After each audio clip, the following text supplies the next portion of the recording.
Hi, I'm Clint Smith, and this is Crash Course Black American History. The number of Black Americans that served in the U.S. Armed Forces during World War II was unprecedented.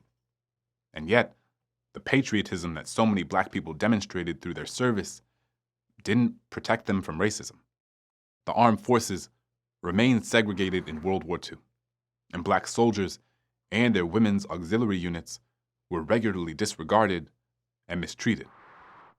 It is a cruel and tragic irony that while the United States was ostensibly fighting a war to end fascism, they continued to treat Black Americans, even those willing to die for their country, as second-class citizens. Still, Black Americans were an essential part of the war effort, and it's important to remember how they contributed to the cause both at home and abroad. Let's start the show.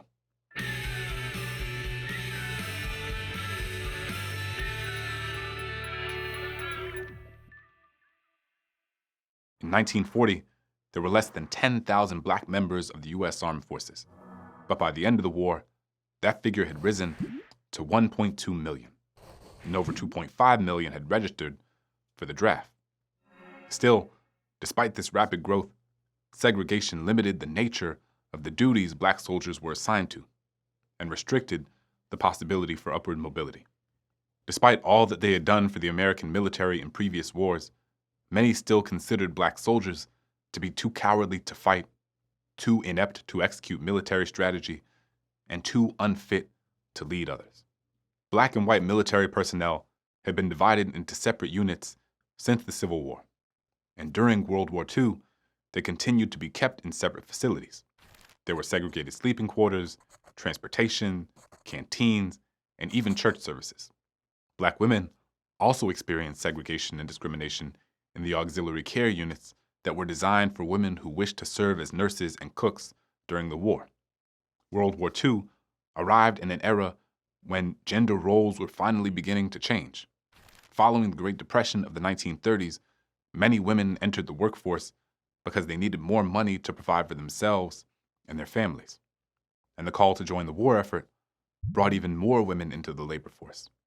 And they were welcome. Well, at least the white women were. Wartime may have necessitated that America change its mind on some issues, but racism wasn't really one of them. So while Black women were able to join the civilian corps, it didn't mean that they would be treated well once they were a part of it.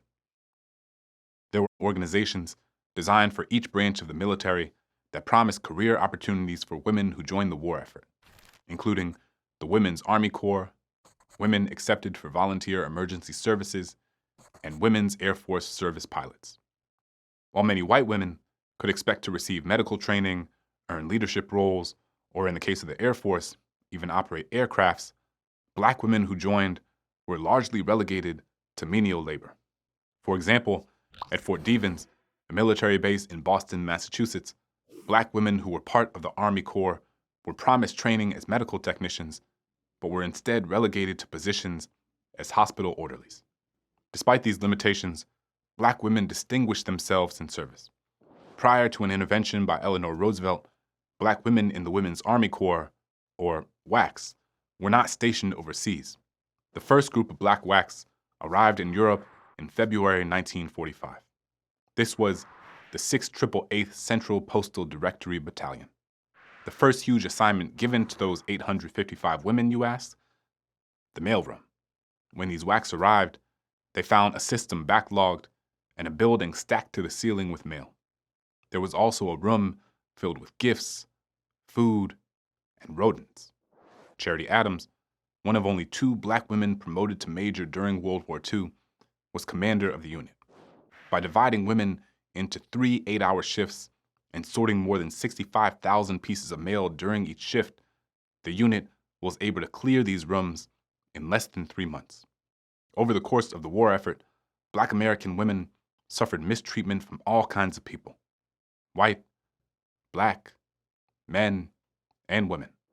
Such was the case for Lieutenant Gertrude Marguerite IVORY-BERTRAM, a Black member of the Army Nurse Corps who served as a nurse at Fort Bragg and the West African Theater during World War II. She recorded several accounts of her experience that give us insight into the expectations versus the realities of black women who joined the fight. Let's go to the thought bubble. So there was Bertram, minding her business at a train station with a first-class ticket to Fort Bragg, North Carolina.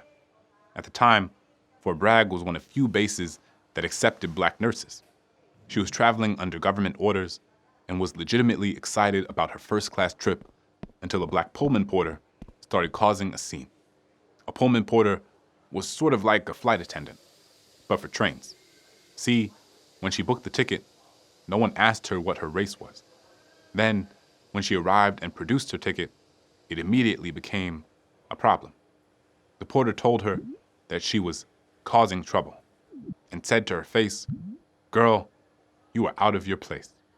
But at this time, survival for black people meant compliance, even if it meant preventing other black people from trying to exercise their rights. After going back and forth with Gertrude, he put her in a drawing room on the train and wouldn't let her into the dining room car or even the restroom. She arrived at Fort Bragg to find it segregated as well. She later recounted a moment in which she collapsed trying to make it up a hill one night when it was too dark to see. 2 white nurses grabbed her on each side to pull her up, but when they reached the top of the hill and the moonlight revealed her skin color, they dropped her back on the ground. Thanks, Thought Bubble. It was initially difficult for Bertram to wrap her head around these early experiences. She struggled to reconcile the dignity and respect she'd earned during nursing school and the humiliation she experienced when she joined the war effort.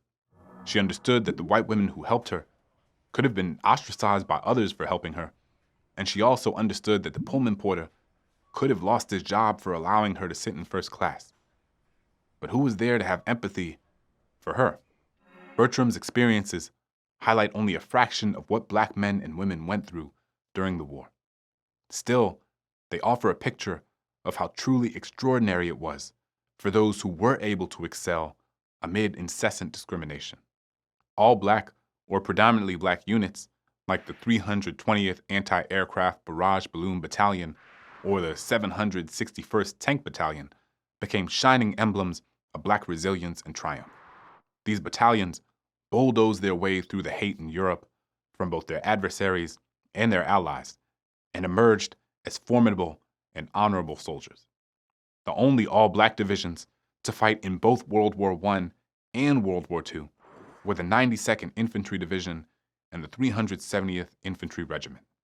The 92nd Infantry Division, referred to as the Black Unit, was comprised of approximately 15,000 men and commanding officers.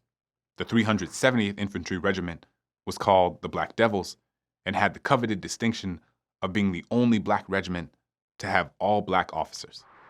And then there was the Tuskegee Airmen, affectionately known as the Red Tails.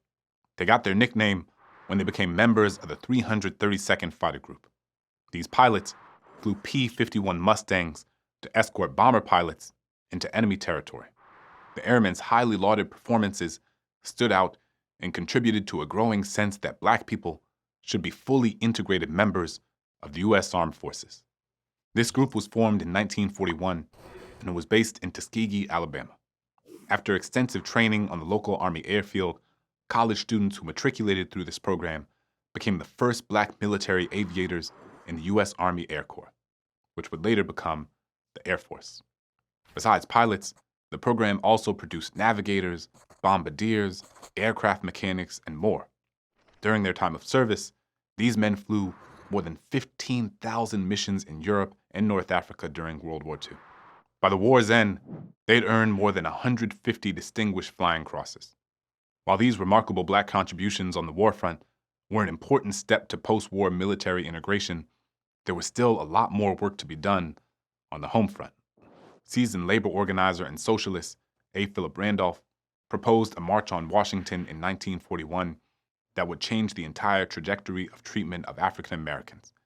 No, I'm not talking about the March on Washington pulled off by Randolph, Bayard Rustin, and Dr. Martin Luther King over 20 years later. This March on Washington was more of a movement because, in the end, the march itself didn't actually have to happen. Well, not yet anyway. The March on Washington movement was the most militant black political operation in the early 1940s. It was created to call out segregation in the armed forces and demand President Franklin D. Roosevelt's administration treat black soldiers fairly. We'll learn more about this in an upcoming episode. But through his rallying and petitioning, Randolph made his plans to march on the Capitol public knowledge.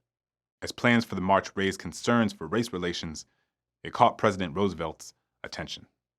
On June 25, 1941, he signed Executive Order 8802, which prohibited, quote, discrimination in the employment of workers in defense industries or government because of race, creed, color, or national origin.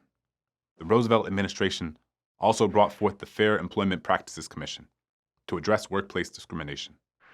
Another crusade black people took up during the 1940s was the Double V campaign, led by James G. Thompson.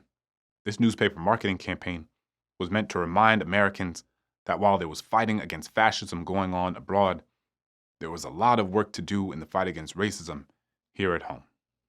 From being stuffed in mailrooms to do menial work to facing Jim Crow thousands of miles from home, black men and women faced ongoing discrimination and mistreatment while continuing to exceed the expectations of their compatriots over and over again.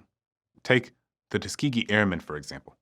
When stationed in Sicily in 1944, they were forced to operate second-hand P-40 airplanes that were much slower than their German counterparts. But when moved to Italy and given the opportunity, they shot down 12 German bombers in 2 days in those exact same second-hand planes. As has been the case in wars throughout American history, without the contributions of black soldiers and civilians, the outcome of the war may have looked very different.